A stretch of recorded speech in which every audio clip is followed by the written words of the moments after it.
तर नमस्कार सगळ्यांना. तुमचं स्टडी नॉर्म्स या चॅनलमध्ये हार्दिक स्वागत आहे. तर आपण MBA फर्स्ट इयर सेकंड सेममध्ये प्रत्येक कॉलेजमध्ये प्रत्येक युनिव्हर्सिटीमध्ये एक सब्जेक्ट असतो की फील्ड प्रोजेक्ट. तर फील्ड प्रोजेक्टमध्ये काय काय असतं तर मी ते तुम्हाला आज सांगणार आहे आणि आपण आज प्रत्येक स्पेशलायझेशन वाईज आजपासून एक एक एक एक तुम्हाला इम्पॉर्टंट टॉपिक जे आहे इझी ते तुम्हाला सांगणार. त्याच्यामध्ये तुम्ही कोणते पण टॉपिक घेऊ शकता. तर आजचा पहिला फील्ड प्रोजेक्टचा टॉपिक आहे की फायनान्स स्पेशलायझेशन. फायनान्समध्ये तुम्हाला जे जे टॉपिक येतात इझी इझी जे आहेत ते मी तुम्हाला सांगणार आहे. त्याच्यामध्ये तुम्हाला अजून 2-3 पॉईंट इम्पॉर्टंट आहे ते सांगूशी वाटले म्हणून सांगतो. तर त्याच्यामधला पहिला पॉईंट आहे की तुम्हाला त्याच्यामध्ये 2 मेथडने तुम्हाला फील्ड प्रोजेक्ट हा केला जातो. त्याच्यामध्ये पहिला आहे की तुम्ही सर्वे करून फील्ड प्रोजेक्ट करू शकतात किंवा तुम्ही एखाद्या कंपनीमध्ये जाऊन फायनान्स डिपार्टमेंटमध्ये माणसं मिनिमम तुम्हाला 15 ते 20 जणांचे इंटरव्ह्यू घ्यायला लागतात. त्यानंतर तुमचा तो फील्ड प्रोजेक्ट कम्प्लीट होतो आणि त्यानंतर तुम्हाला सगळं अॅनालायझ करून होतं. पण ज्या मोठ्या-मोठ्या कंपन्या तिथं पार्टिसिपेट किंवा म्हणतात की आम्ही करून देत नाही. त्यामुळे आणि छोट्या-छोट्या कंपन्यांमध्ये एवढे माणसं नसतात. तर त्यामुळे मी तुम्हाला सजेस्ट करतो की तुम्ही सगळ्यात जास्त डायरेक्ट सर्वे करा आणि सर्व्हेमधनं तुम्ही फील्ड प्रोजेक्ट हा करू शकता. मिनिमम 2 ते 3 दिवसामध्ये प्रोजेक्ट कंप्लीट होतो. त्याच्यामध्ये जास्त टाइम लागत नाही. तर आपण आज बघणार आहे की फायनान्स स्पेशलायझेशनचे टॉपिक काय काय आणि त्याच्यामध्ये मी तुम्हाला ते पण सांगणार आहे की पॉईंट कोणकोणते इन्क्लुडिंग करायला पाहिजे. त्याच्यामध्ये आपण बघूया. मी इथे लिहून ठेवलंय सगळं पॉईंट कोणकोणते कव्हर केले पाहिजे. तर त्याच्यामध्ये पहिलं आहे की तुम्ही प्रोजेक्ट टायटल डिसाइड केलं पाहिजे. तुमचं काय प्रोजेक्ट टायटल आहे ते झालं की त्यानंतर तुम्ही ऑब्जेक्टिव्ह डिसाइड केले पाहिजे. ऑब्जेक्टिव्ह डिसाइड केले तर त्यानंतर तुम्हाला त्याच ऑब्जेक्टिव्ह आणि प्रोजेक्टच्या टायटलवरती तुम्हाला काही स्कोप, इम्पॉर्टन्स, सिग्निफिकंट ड्रॉ करायला लागतात. तर ते तुम्ही फाइंड आउट करून लिहिले पाहिजे. ते झाल्यानंतर तुम्हाला फोर्थ स्टेप किंवा थर्ड म्हणलं तरी चालेल. तर थर्ड स्टेप असते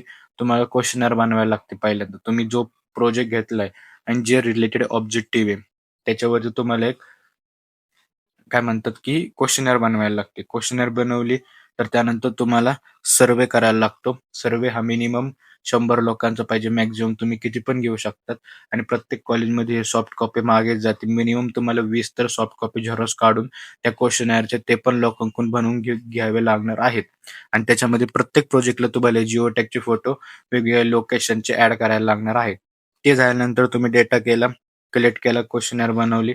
त्यानंतर तुम्हाला रिसर्च मेथड वापरून तो डेटा अनालाइज करायचा. इथे बघा दिले qualitative of analysis and research. तुम्हाला तो डेटा रिसर्च करायचा आहे की तुम्ही कोणकोणते मेथड वापरून. तर तुम्हाला एक सब्जेक्ट आहे सेकंड सेम मध्ये MBA first year second same मध्ये तुम्हाला एक सब्जेक्ट आहे BRM. त्याच्यामध्ये तुम्हाला सगळ्या हे मेथड यूज कोणकोणत्या करायच्या, कोणकोणत्या नाही, कसा डेटा अनालाइज करायचा, कसे क्वेश्चनर बनवले पाहिजे, कसं काय केलं पाहिजे, त्याच्यामध्ये सगळे इन्क्लुडिंग आहे.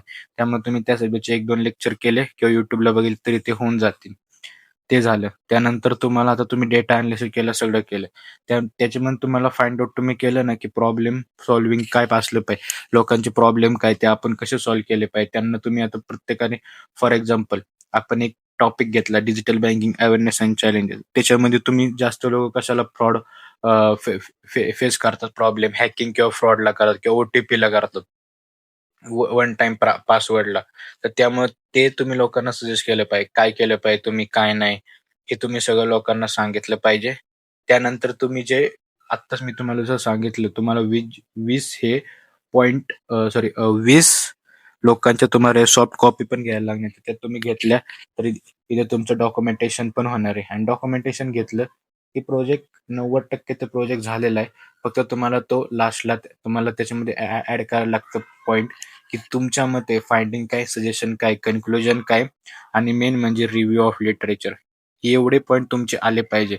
मी जे नाही सांगितले ते पॉइंट नाही आले तरी चालतील, पण जे मी तुम्हाला सांगितले ते पॉइंट त्याच्यामध्ये आलेच पाहिजे आणि जे नाही सांगितले ते टाकले तरी वेल अँड गुड, नाही टाकले तुमची इच्छा. पण सगळे पॉइंट टाका. प्रोजेक्ट मिनिमम 50च्या पुढे गेला पाहिजे आणि प्रत्येकाचा जातोच, कारण 20 हे प्रिंटच असतात सॉफ्ट कॉपी, त्या पण तुम्हाला लावायला लागतात. म्हणून मिनिमम हा प्रोजेक्ट जातो म्हणजे जातोच. तर ते झालं. त्यानंतर आपण खाली बघूया. तर पॉईंट मी टॉपिकचे बघा. टॉपिक आहे ना, मी तुम्हाला फायनान्सच्या स्टुडंटला 51 टॉपिक दिलेले. त्याच्यामुळे तुम्ही कोणते पण घेऊ शकता. मी सजेस्ट करतो की वर्किंग कॅपिटलचे एक पण टॉपिक घेऊ नका. कारण त्याच्यामध्ये लय टेन्शन असतं आणि तुम्हाला लय आत्ता वाटतं सोपं, पण जेव्हा तुम्ही फायनलला जातात तेव्हा तुमचे शिक्षक म्हणणार, "नाही, या असं नाही, तसंच पाहिजे, तसंच पाहिजे." त्याशिवाय वर्किंग कॅपिटलचं काही घेऊ नका.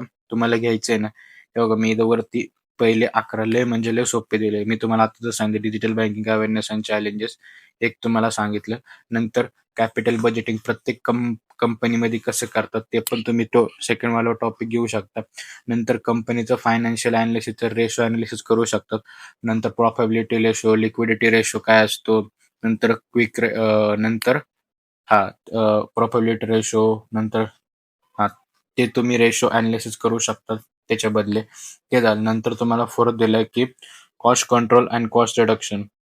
तर तुम्ही कंपनीची कॉस्ट कंट्रोल एखाद्या प्रोडक्टची कशी करतात, म्हणजे समजा एखादं प्रोडक्ट बनत असले ₹20 तर त्याच्या अजून तुम्हाला ₹15 प्राइस आहे. तर तुम्ही कशी करणार, कसं कॉस्ट रिडक्शन करणार ते तुम्ही अॅनालिसिस केलं पाहिजे.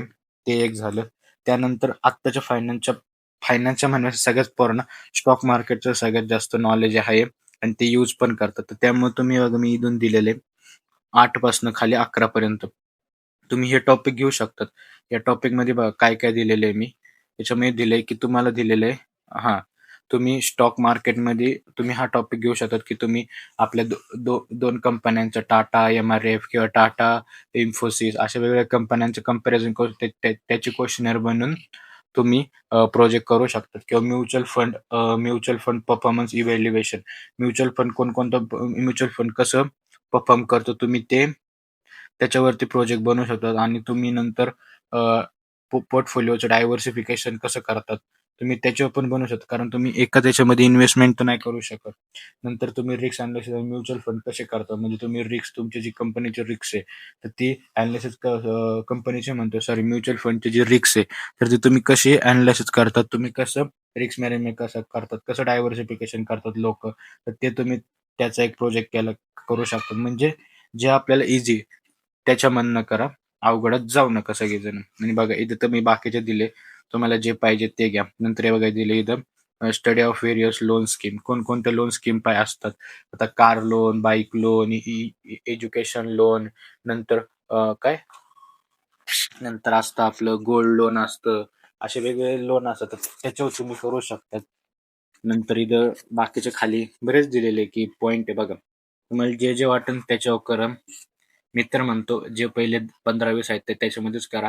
हे खालचं पण दिलेलं आहे, याच्या पण करू शकता. हे पण इझी बाकीचे सगळे. नाही कळलं बघून घ्या टॉपिक, व्हिडिओ पॉज करा, स्क्रीनशॉट काढून घ्या आणि बघा हे तुम्ही 51 सांगितले. ही फायनान्सची व्हिडिओ होती फर्स्टवाली. त्यानंतर आता उद्या परवापासून मार्केटिंग, एचआरच्या, ऑर्गनायझेशनच्या सगळ्या व्हिडिओ येणार आहे. त्यासाठी आत्ताच आपल्या चॅनलला सबस्क्राईब करून ठेवा आणि बेल आयकॉन ऑन करा.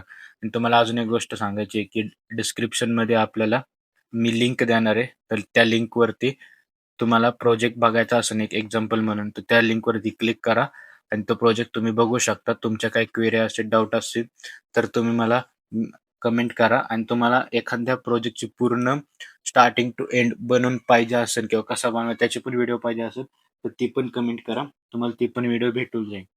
तर भेटूया नेक्स्ट व्हिडिओमध्ये. तोपर्यंत बाय बाय.